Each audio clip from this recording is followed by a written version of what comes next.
This platform, Conversation, offers space for dynamic dialogues, featuring many prominent members of the international art world, and tries to address the current issues that face our ecosystem.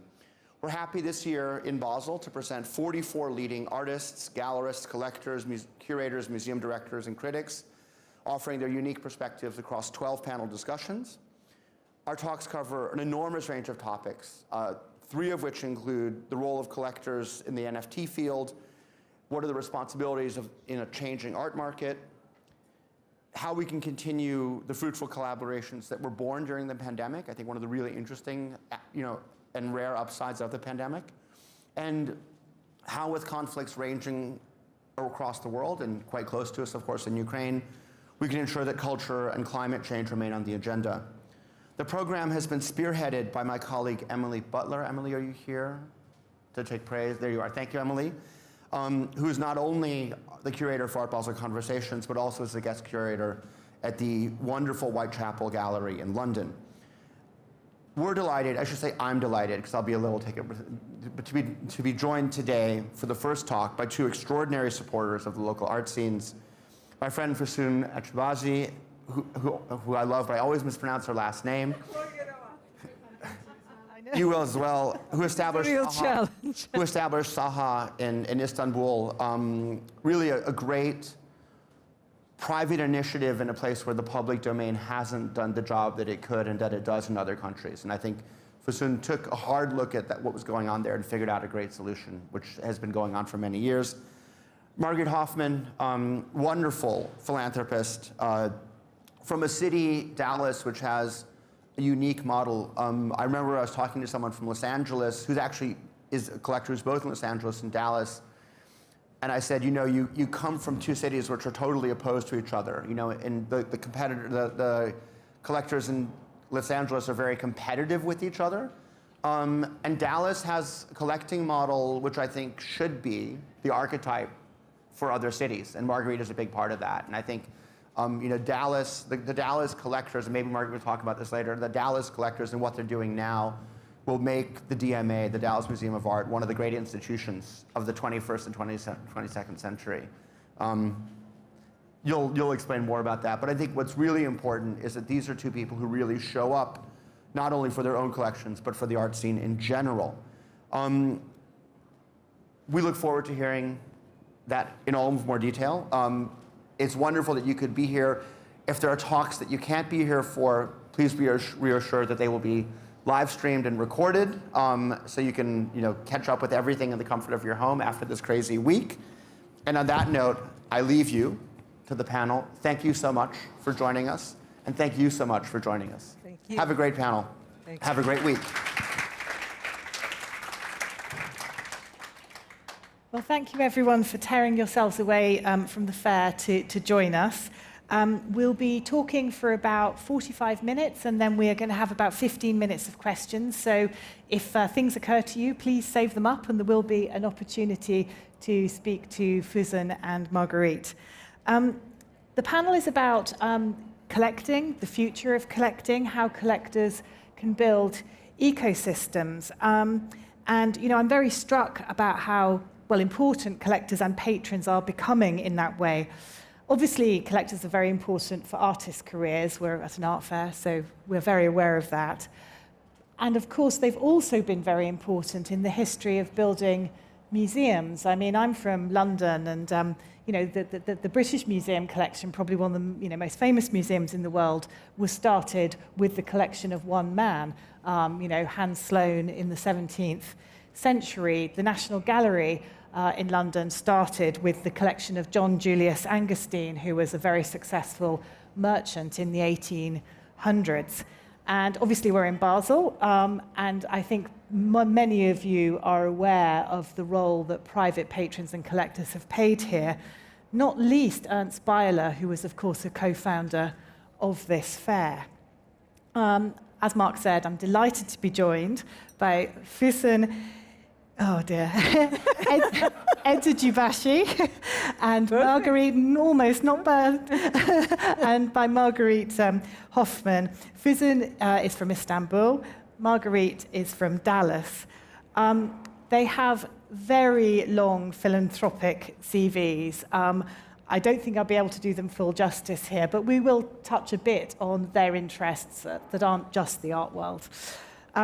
Maybe I could start with you, Füsun.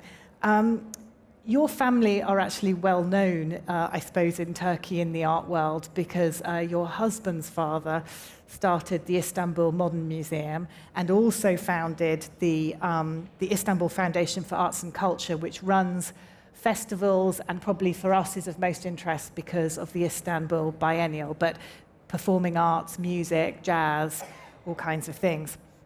And I know that you've played a role in all of that, but I suppose probably what you're here to talk about most is SAHA, the foundation that you set up. And it's a membership organization, and perhaps we could just start for the people who don't know Füsun's work, just if you could tell us a little bit about SAHA and how it works. Yeah, thank you, Jane. And it's a great honor to be with these wonderful two women here. And SAHA is a philanthropic organization based in Turkey. Our office is in Istanbul. And it started as an organization to support art and artists from Turkey to enhance their participation, their inclusion in the cultural networks. We seldomly had our artists in the international non-profit exhibitions. We only support non-for-profit exhibitions. And it was not because they lacked merit, it was because there wasn't any production support for them from the country. We have wonderful institutions, but they are more involved with their own programming. It's a membership organization. It starts with 9 people, not only me. We are 9 founders. The idea was 3 people. We started thinking about it because, again, we were aware of a necessity. We were called for a project to support. And then we invited 6 more friends. They immediately joined us. And 9 founders we started. The first year we were about 30. Now we are over 100, a little bit over 100. So it's a membership organization with their dues, with the fees we collect from our annual dues. We collect from our members. We support the artists' exhibitions, their publications, and also sometimes their trips. So you don't support artists directly, though, do you? It's more that they've been invited to an exhibition or a biennale or something, yeah, that's and very you help important. make that happen. Yeah, that's very important because, we are in the gray zone. We are collectors. Whom you support, why you support, whose career you're pushing or not. That's a gray zone. And we wanted to be away from that gray zone for ethical reasons. So we never... First of all, artists do not apply to us. That's also very important. So they're free of the power, let's say, and they don't need to show their faces to us, and we don't ask anything, any editions, any artworks. So it is a collaborative work of 100 people, but organizations who invite them make the selection. We just provide, we encourage them to invite, first of all, and if they invite, we provide the support for for production. And when we were talking before this talk, you said to me at one point, "Oh, I don't really like the term collector in your case," and we talked a little bit about the difference between buyers and collectors. I mean, why are you uncomfortable with that term? So there are stages. First, you are a buyer, which is just accumulation of nice things. And then you start thinking of, having a coherence with the artworks you have and have a direction and have a dialogue within the art. And then you realize that there are things bigger than yourself. A collection is your own story. And how you look to the world at that moment in history, at that moment in your life. But philanthropy is much bigger than yourself. And I would rather omit collector. Yes, we are trying to live together with art, host art in our living spaces, but we are just hosting art.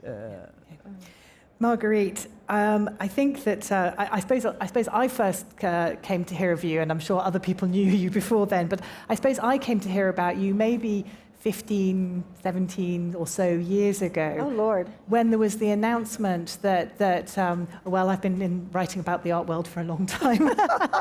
Obviously, I've been around a long time, too.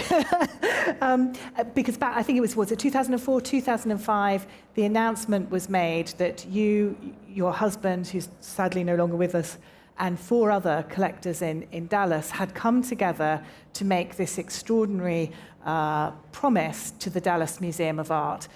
Maybe you could just tell us a little bit about that. Well, I think it was one of the most fun things I've ever done, and I think everybody should try it. And one of those fellow collectors is right here, Cindy Ruchovsky. She and her husband were our co-conspirators.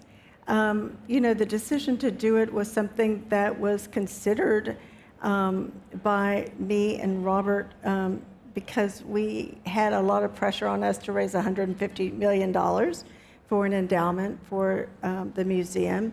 And we went for a very long walk, and we talked about how can we do that. And one of the ways that we thought was, well, we don't have all the money in the world, but we can leverage our collection. And so every year, we had a tradition at that time of going with the Ruchovskys on a New Year's Eve kind of trip in Napa Valley. And we were sitting around watching football one day. I mean, it was really this dumb. And we said, here's what we're thinking about. If we can raise this money, then would you be willing to gift your collection when you die? And they said, that's interesting, we'll think about it.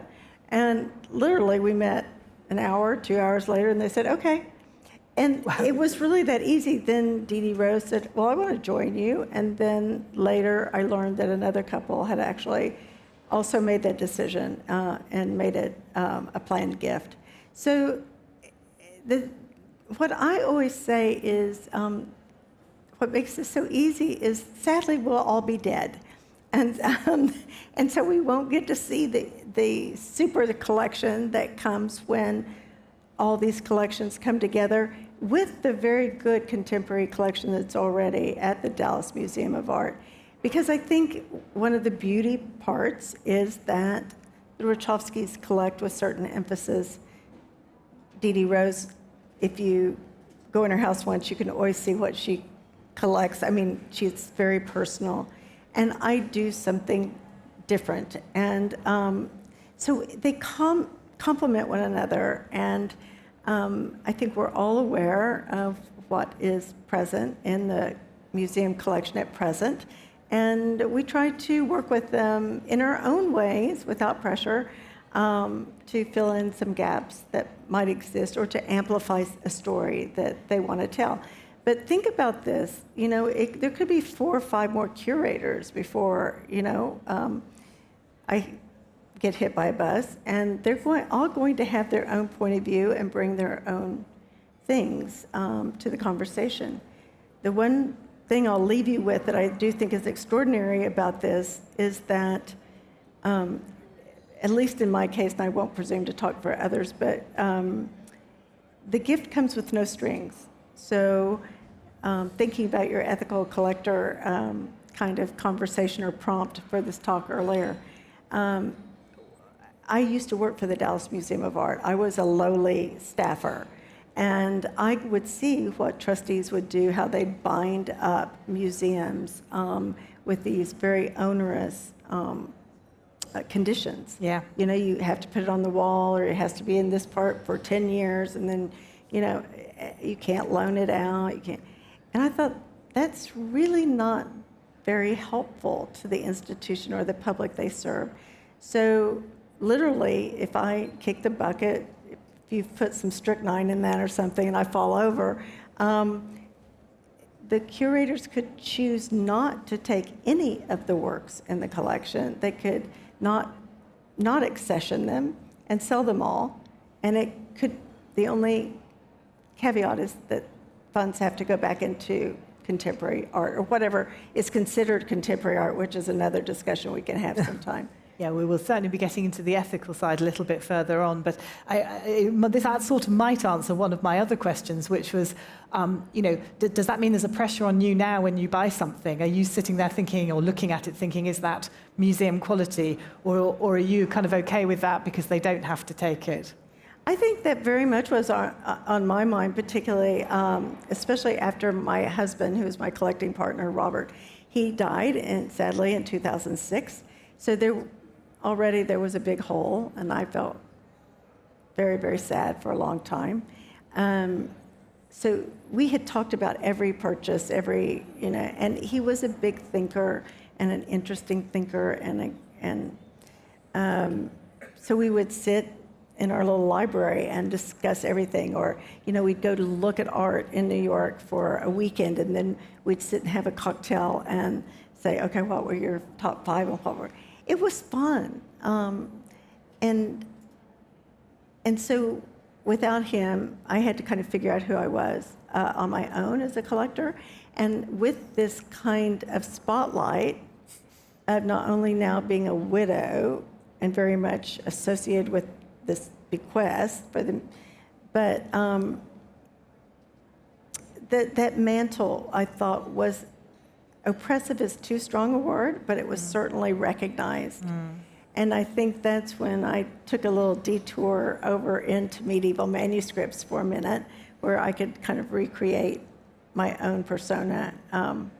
But rather than thinking of it now as a huge responsibility, I think about what appeals to me and then letting it go when it goes into the public realm, and others will decide whether that was a really good choice or whether that was the product of a boozy lunch, talking. I mean, so I think I've made peace with it. Yeah. I think that people are often interested, and certainly I am, in what motivates philanthropists. But I wondered if we could just go back a little step into what motivated your interests, both of you, in the art world. And I think that you both studied art in different ways when you were at university. Füsun, you studied architecture, but you were at the Academy of Fine Arts in Istanbul, and I believe you were surrounded by artists and made friends with artists. And Marguerite, I think you know more than a lot of collectors, because you studied for an MA in art history at the University of Virginia, and I think your initial intention, and indeed your initial career, was working as a curator and gallerist. So how did that initial early study affect your thinking going forward, Füsun? Me. Of course, when you study together with artists and witness their struggles, their problems and everything, you become more close. And it kept me being close with the artists. And that's how I got to know the problems they are facing and what is needed in the ecosystem. And that made me, do you hear me still? Okay. Can everyone still hear me? Okay, you're fine. I think you're golden. That's okay. And so that's how I was not the one who is thinking top-down what is needed for the ecosystem. That's how it is created together with the artists. That affected what we have been doing a lot. Briefly, I can say that. And also, when you behave as a partner, not as a collector again, you behave as a partner, it is much more, in a way, you're included to their ecosystem, and you are included to the needs. You know more about what is needed and what is the gap in the ecosystem. Yeah. And I suppose, Marguerite, for you, your art history training and that leading to working in the art world probably gave you a very good insight into how galleries work and how museums work. I've seen a lot, and all of it helpful. And I feel extraordinarily lucky that I've been able to have a career. I think that sounds way too glamorous in art, but the sweet spot to me is coming back to having this privilege of being a collector and then using that in some way to make a difference. And when did that turning point come? What made you make that step from saying, okay, you know, I've bought these beautiful things, put it in my house, gallery, whatever. You know, when did you think, actually, I want now to make a social difference, Marguerite? I think my story started very early. When I was a child, I used to go to Washington, D.C. Every summer because my grandparents lived there, and they didn't know what to do with me during the day. So they realized that I kind of liked going to the National Gallery of Art, and my grandmother would pack me a little sack of lunch and send me off. And I had some original insights there that I don't think were conscious at the time, but must be osmosis or something, that great museums are built from by individuals amassing what they found to be hopefully personally important and meaningful, but then this idea of letting them go, giving them to the country in this instance.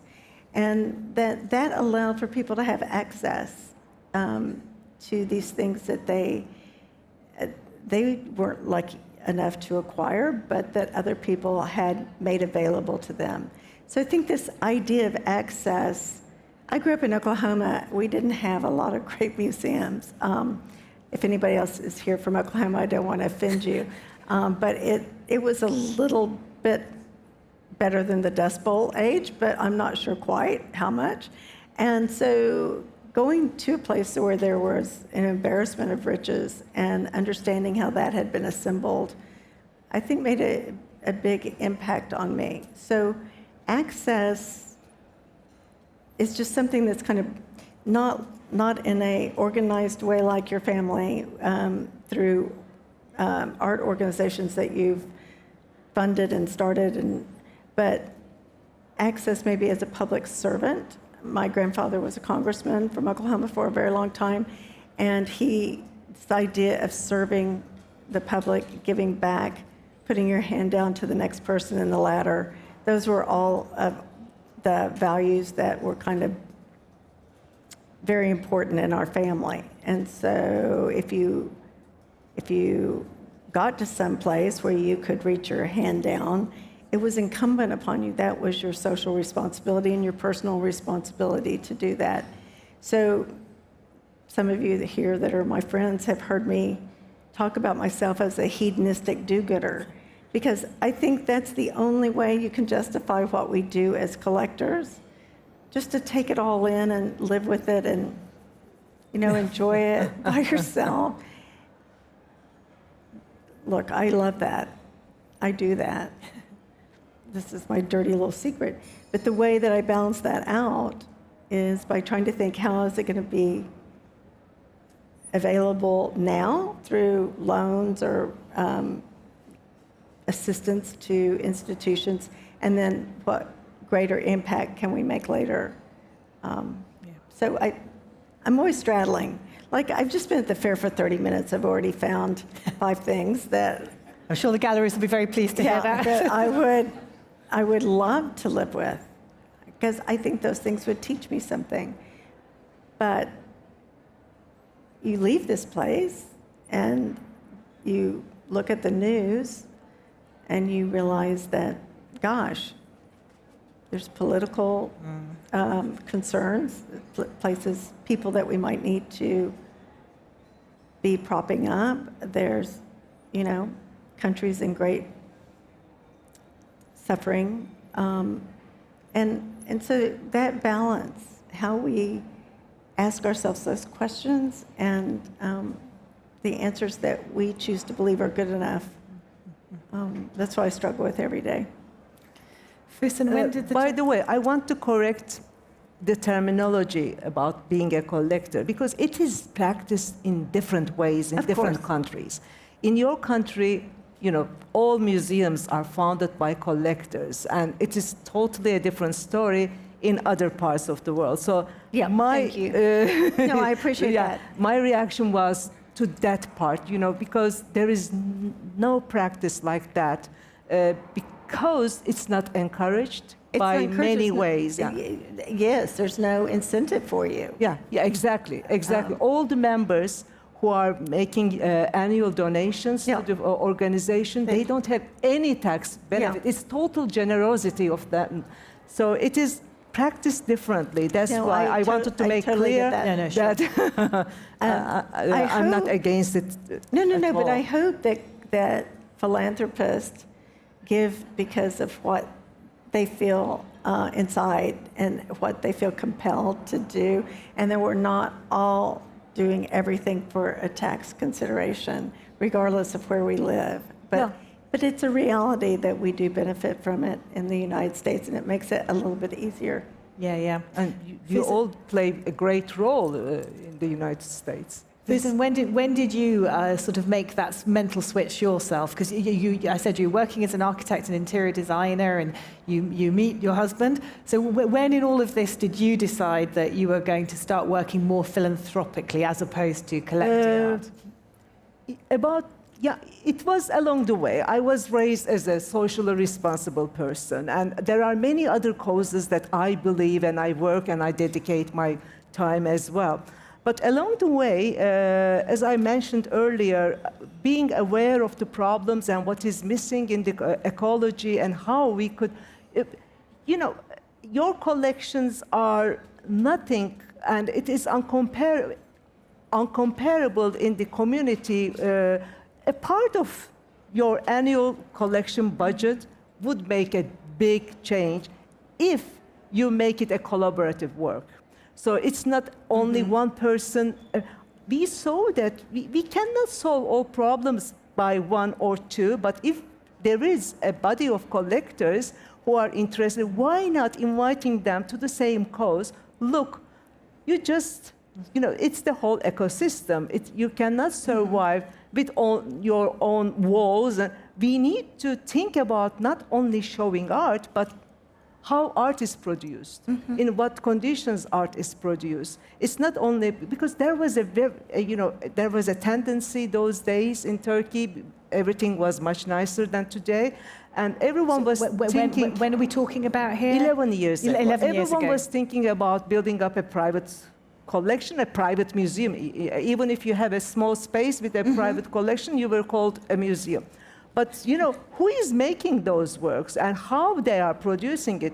No one was thinking about the production aspect of it. Anyhow, this started 11 years ago because an artist duo approached us. They were invited to Tate, and they were not able to go because they couldn't find the funds they were promised. They couldn't. 3 of us organized and sent them, and then another one. And then we said, come on, we should do something under a structure. So it was exactly 11 years ago. And along the way, we shaped it. We progressed according to the needs. If you want me to go into how, it has changed, I can tell about that, because it didn't stay as just providing funds for their international exhibitions, but then we started providing funds for the publications, because exhibitions you shut down after 3 months or at most 6 months, then nothing stays.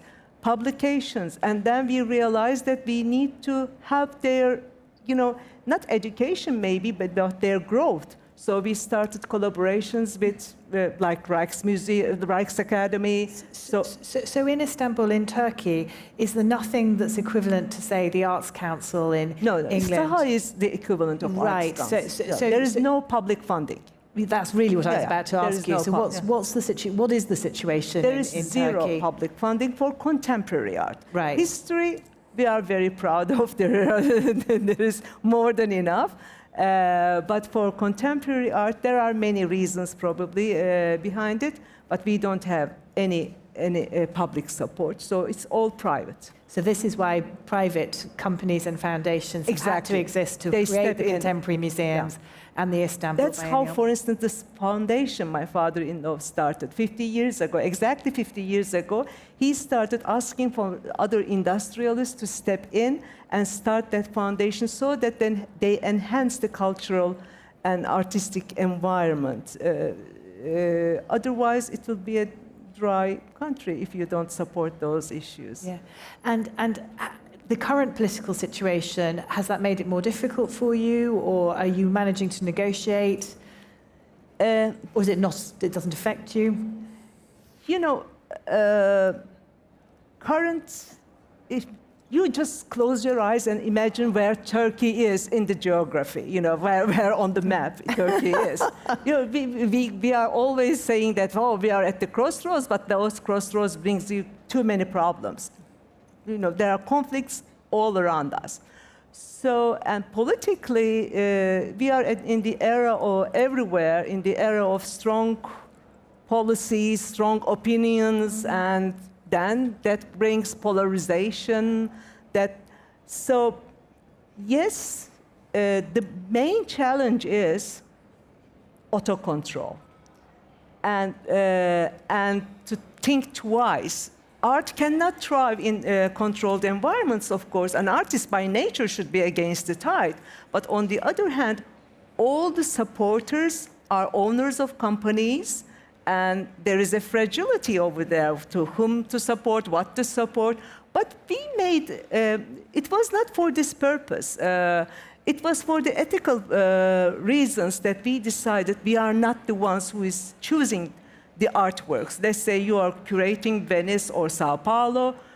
We just immediately send you information about the organization. If you need to make a research, we send publications or invite and help you for your research.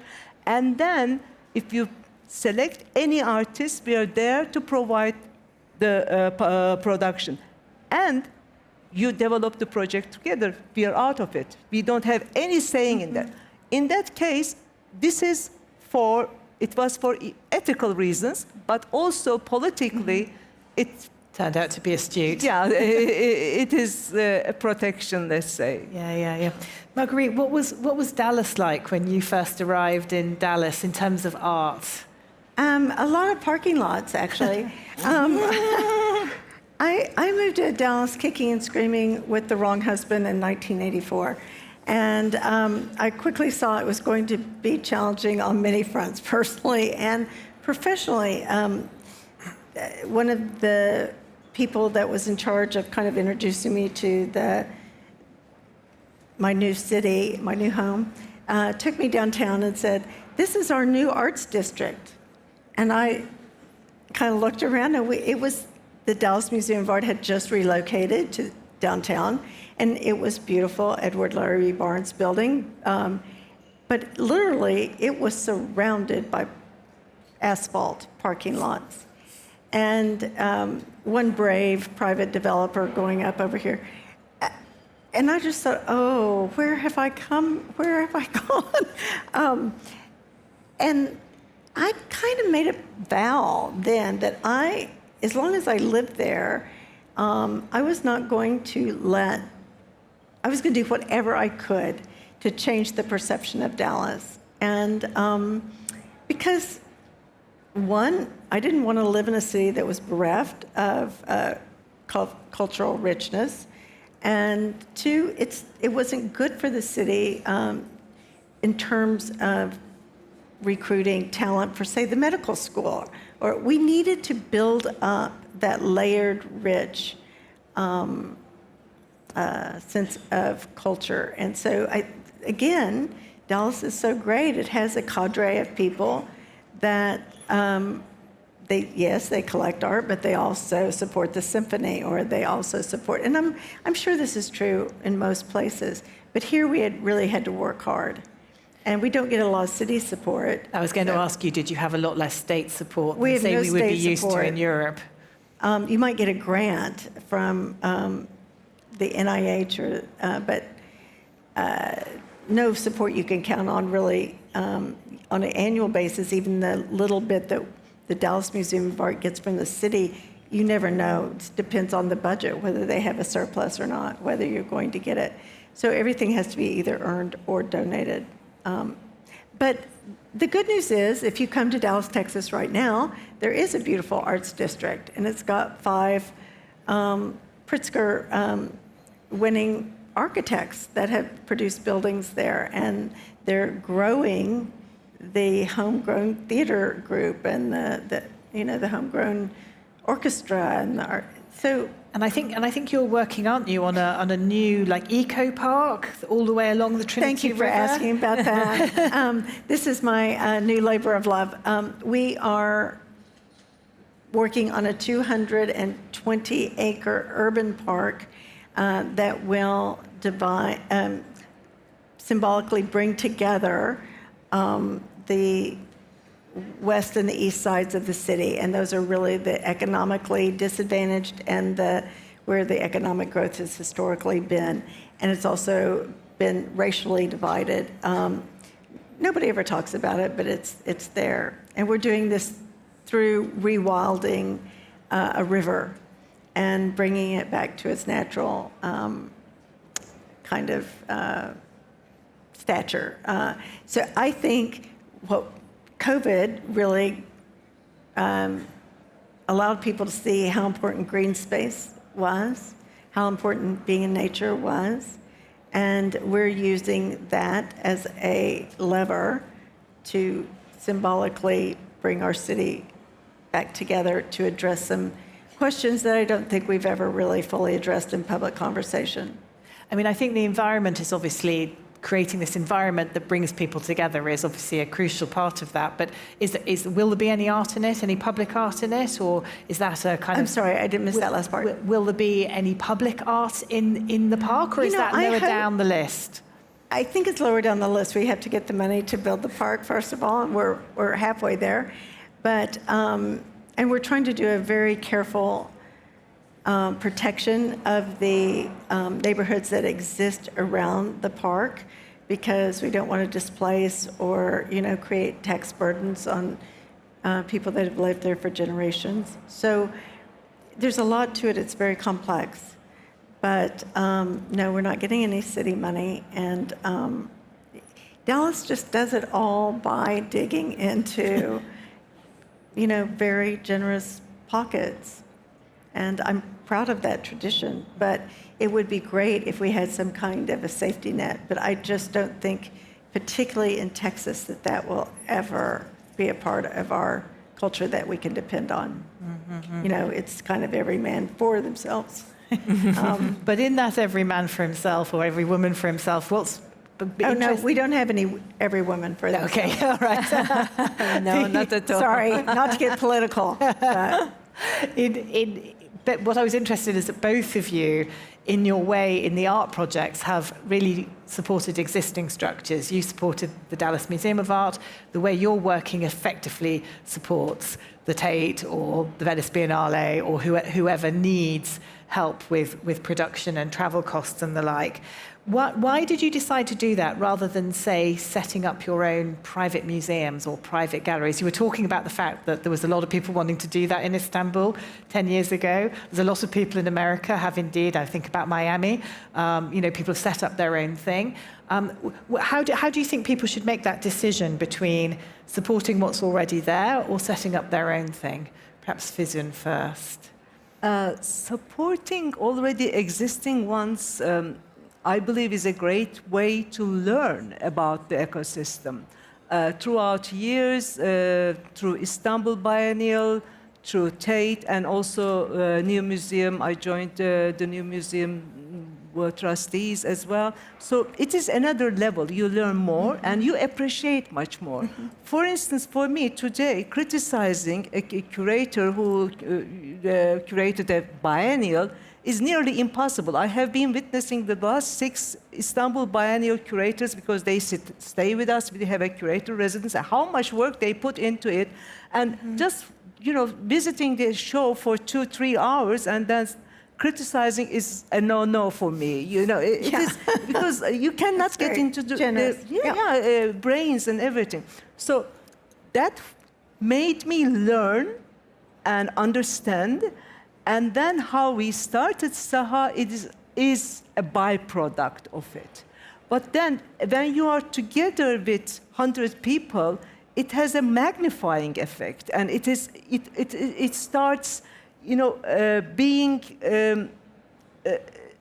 like a snowball effect. It grows bigger and bigger, bigger than you first imagined. And then that awareness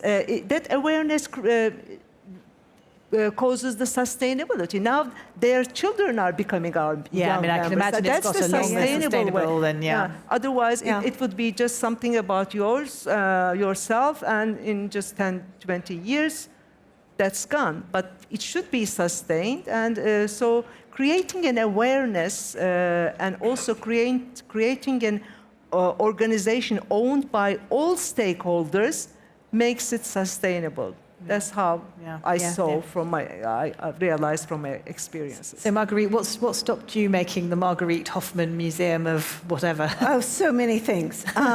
First of all, I can't imagine anything more difficult. It is hugely time-consuming and resource-consuming, and I'm just not that disciplined. And again, I just go back to this idea of the little girl from Oklahoma who didn't really have a lot of exposure to art, and I think there have to be other little girls and boys that don't have a lot of exposure, but if we create it in a big, messy public institution where we can also show it with art of the past, because that's how I think we really learn about contemporary art.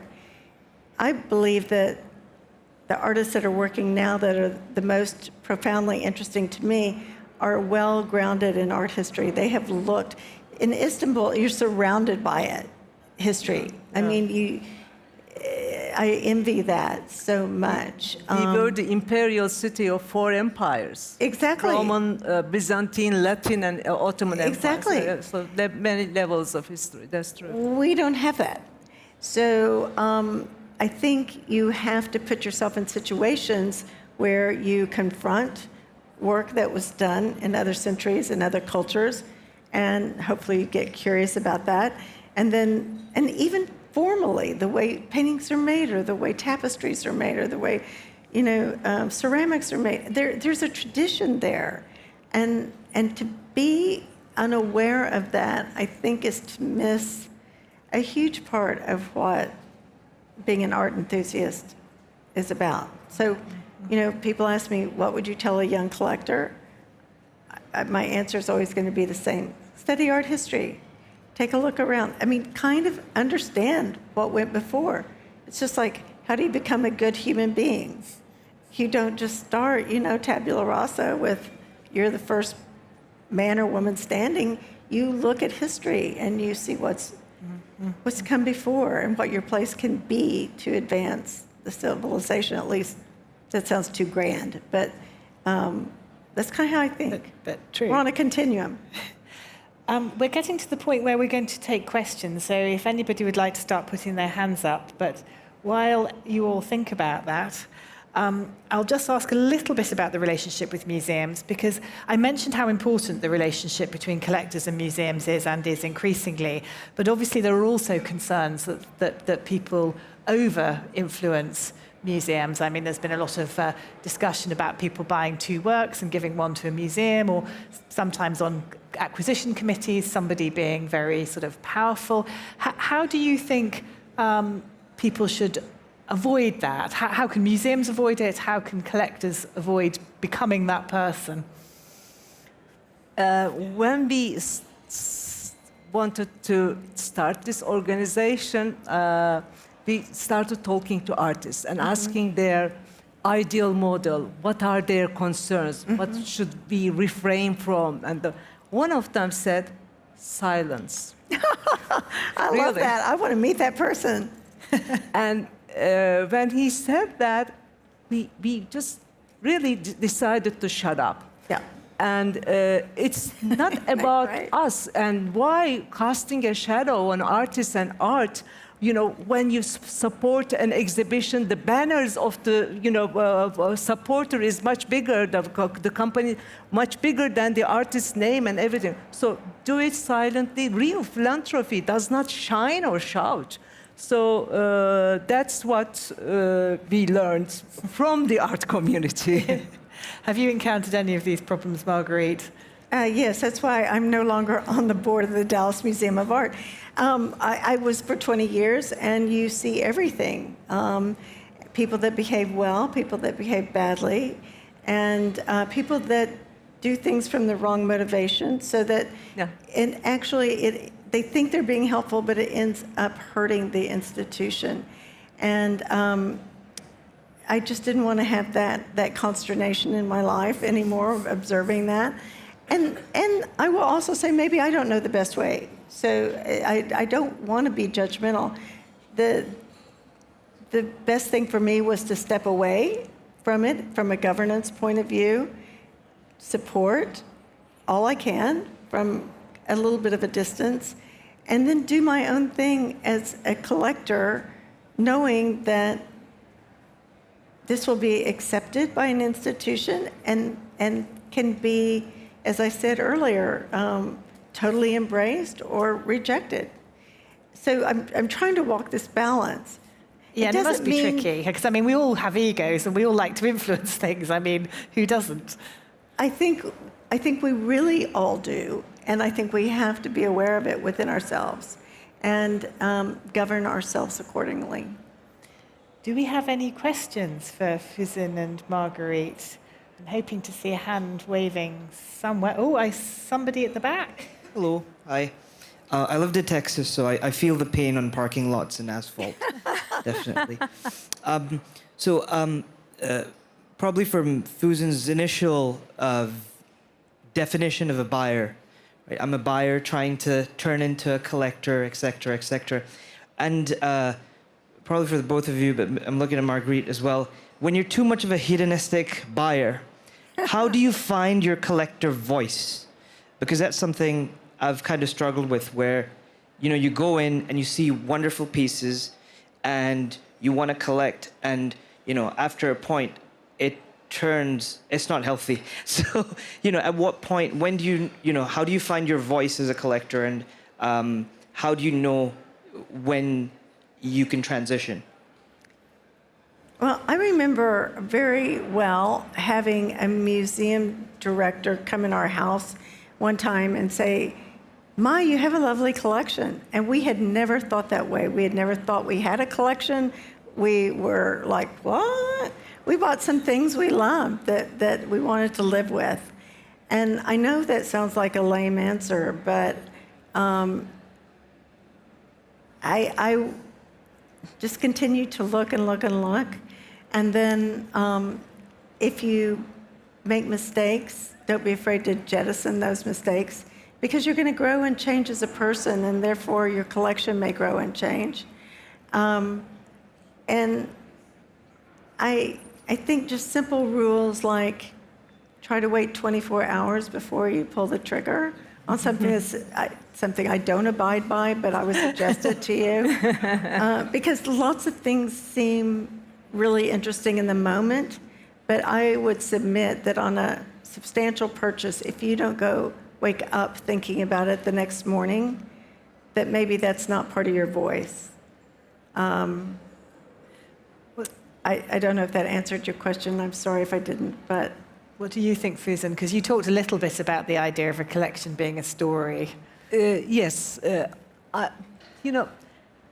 When you are at an art fair, let's say, first of all, I tell everyone, the young people, when they first come to Art Basel, I say, please don't buy anything for the first 2 years. Just look to art, go to the museums, spend 1 or 2 days at the fair, and then go to the museums and just look at things, as you say, look more.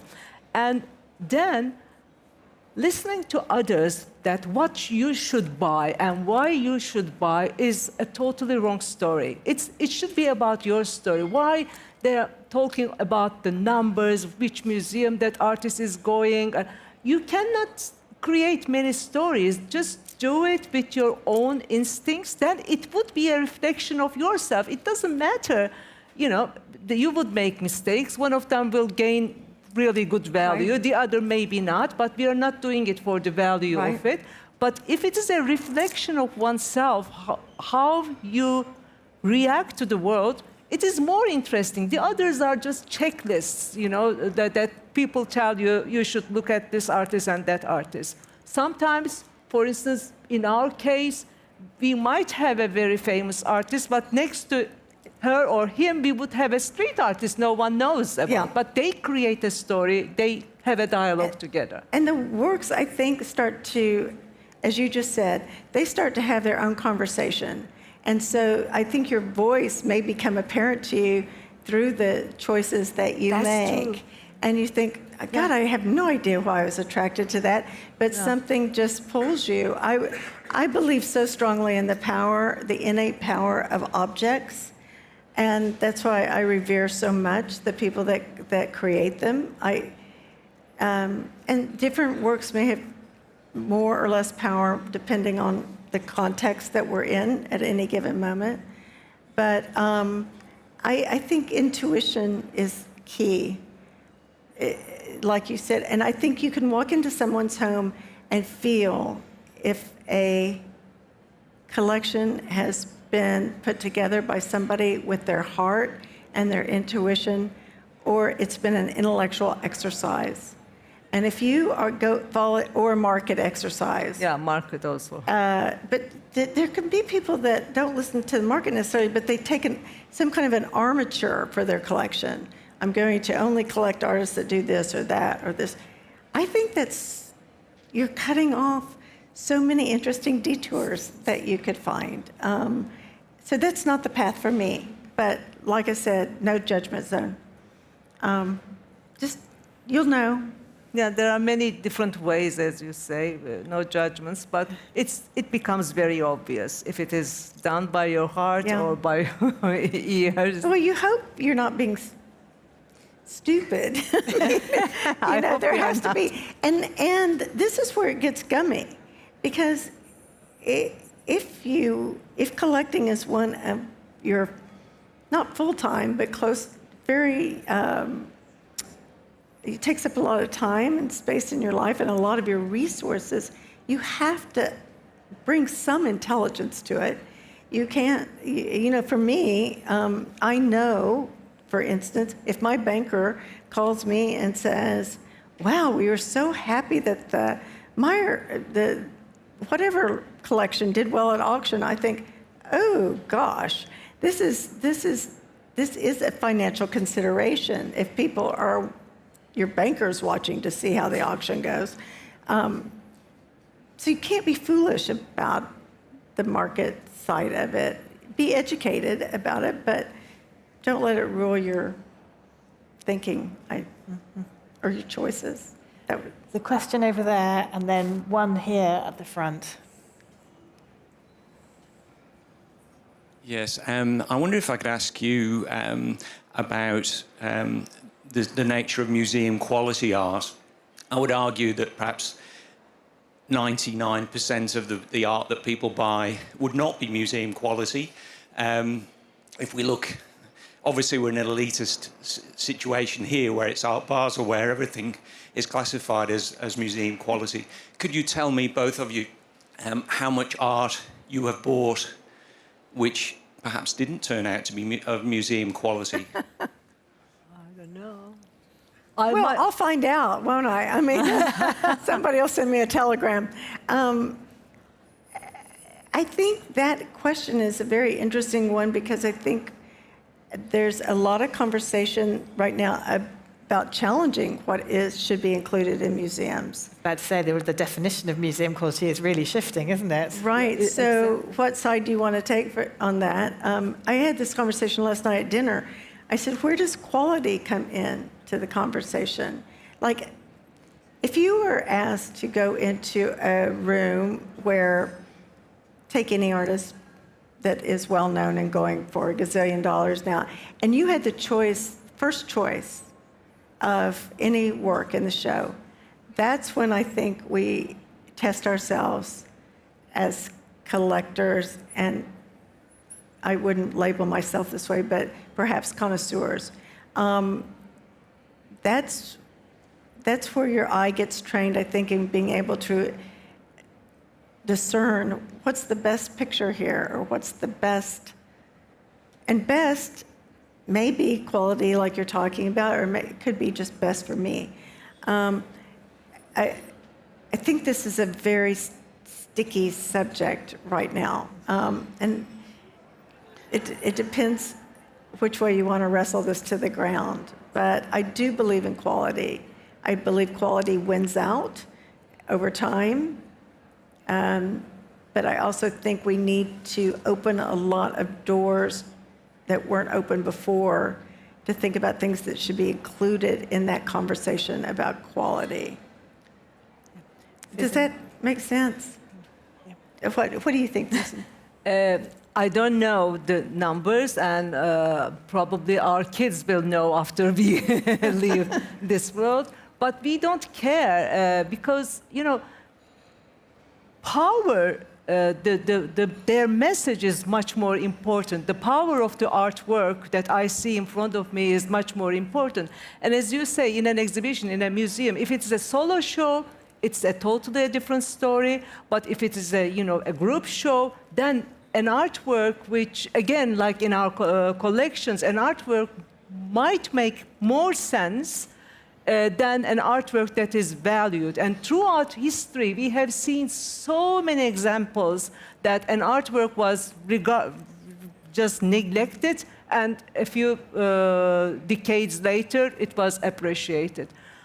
And if that question in mind, we would behave, I don't think we would be having a meaningful collection or meaningful group that has a dialogue. So quality and power, very important, but other than that, that won't be my concern. Yeah. I think there's a question over here from Emily.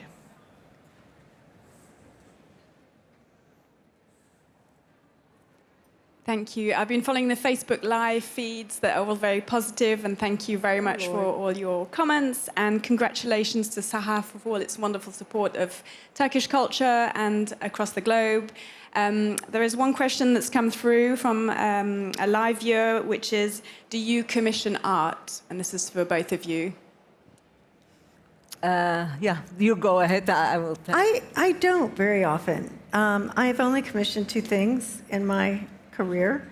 One was a wall by Silhouette. Which is wonderful. I have seen it. Thank you. It's in your garden, yes.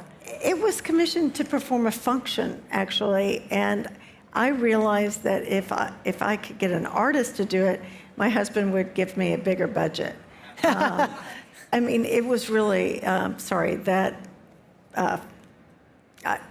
that was my state of mind. And then Silhouette, because he was a great artist, came back with a wonderful curved serpentine wall that we would have never have thought about. And that's what artists do. They surprise you. And so that was a great experience. I think because that was such a great experience, we were kind of afraid to enter into another one. But I did do one with an artist, Ragnarka's Artisan. And that one also has my full heart. He was a young artist then, kind of struggling from Iceland, and I thought, how can I help him during this moment in his career? And I had seen that as he traveled around making his videos, he carried a little watercolor set with him, and he would do these little postcards, and his gallerist had a couple, and I said, oh my God, I would love it if somebody would do something like that for me. And thinking how intimate, how personal. And so I asked him, I said, for X amount of money, would you send me a little postcard?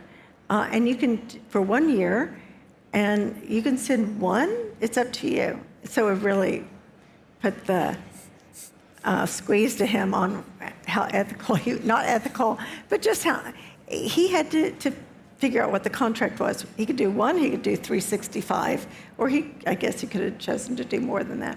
He did somewhere in between. But it changed my life.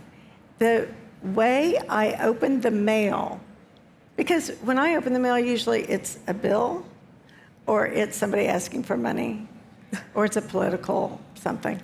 It's not very exciting. when we were doing that commission, and I would see a little postcard for him, because I learned about his life. It was like having an artistic pen pal, except he got nothing in reverse except a fee. But it was so beautiful. And I cried when that was over. And I asked him, could we continue it? And he said, no. Oh, great idea. Great idea. So, no. Mine is a few times, it's a blind date. Let's call it that way. For the one of the Istanbul biennials, which Caroline Christoph Bakargiev was curating, she created a model so that you became a patron of an artist, you support the production of an artist, and then, if you like, you have an access. Whoa. That was because she's like a Match.com or something. Yeah, exactly. But we were both with Farooq, we were like stalkers of Janet Cardiff and George Buress-Miller. Yeah. We were stalking them. We were going to Castle, meeting them, and They're wonderful. inviting them to commission a work, Right. a walk in Istanbul. Oh, that was great. our dream.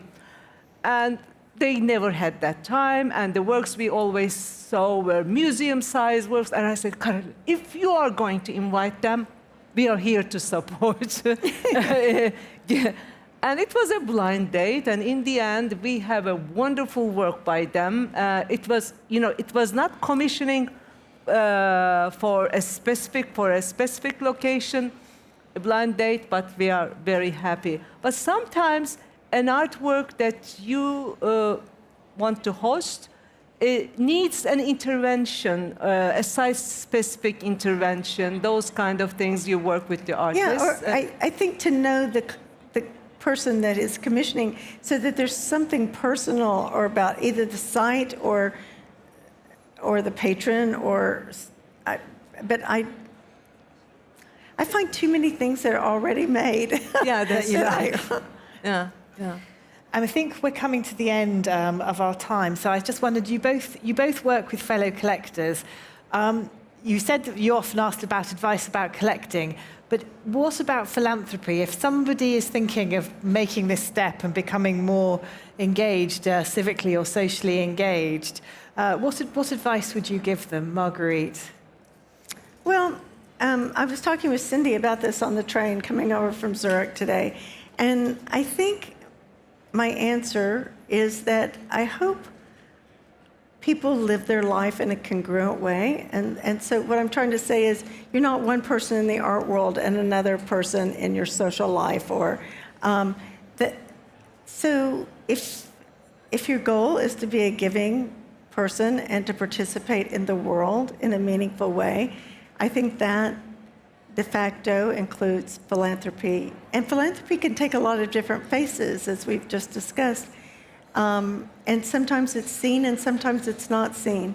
But ultimately, isn't it just about what feeds our own soul and makes us, at the end of the day, that ledger of the hedonistic do-gooder?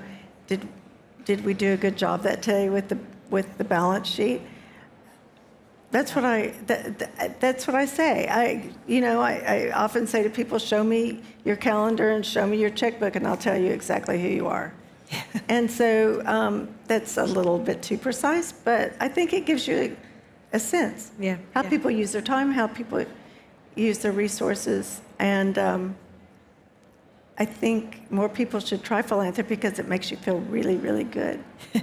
Füsun, you've persuaded a lot of people to join SAHA, or maybe they just turned up, but I'm sure you had to do some persuasion. So what do you think to people who would like to make the step? Make it owned by the community, not by a few people. That's, for me, very, very essential. And as I mentioned, real philanthropy is silent, and it's not about yourself. It doesn't necessarily be an art, philanthropy about art. Right. Whatever cause you believe, you just try to understand the needs of that field and just according to those needs, shape it. And I believe Eduardo Galeano's quote is perfectly describing what real philanthropy is. He says, I don't believe in philanthropy. I don't believe philanthropy is charity. it is solidarity. Oh, I love that. Isn't I've got it? a two great way good to ones end from it. you now. Silence and this one. Silence and solidarity. Yeah. But I would also say, Jane, if I may, the whole notion of philanthropy is getting challenged as well. My children don't talk about philanthropy. They feel like that is a term that implies too much of the patriarchy and too much of This hierarchy. the hierarchy. And so I'm learning that the conversation is shifting. I'm not sure the ideas are shifting behind the language, but the way we talk about it, I think, is. It is changing, but there is a really recently I talked to an NFT artist. We were going to talk about NFTs, there even are though we other weren't invited sessions about that. But I was talking to an NFT artist for another project Right. that I'm interested, if he could create an NFT for the big supporters and everything. Refik Anadol from Turkey, but he's based in LA. And he opened a huge, totally a new perspective for philanthropy. He said, making an NFT is the easiest thing, but what about creating a DAO? Decentralized, organizational, autonomous organization. Yeah. So that could be the new model for the new NGOs, so that it doesn't have any center, but the supporters have a say in what they are supporting. But that's an interesting field because the young people are thinking but about then you're going to give up the power, and that's the rub. Yeah, we should make another year. Giving up power is a tricky one, and I also think that you actually mentioned it. There is going to be a panel on NFT patronage tomorrow. It's a companion panel moderated by my friend and colleague Annie Shaw. So that's a good one to come to tomorrow if this has interested you. I'm sorry we didn't get onto NFTs. Our time is up, but thank you everyone for coming, and thank you to my fantastic speakers. Thank you. Thank you. Thank you for preparing us so well. Thank you. I really appreciate it. Thank you for being with class. me.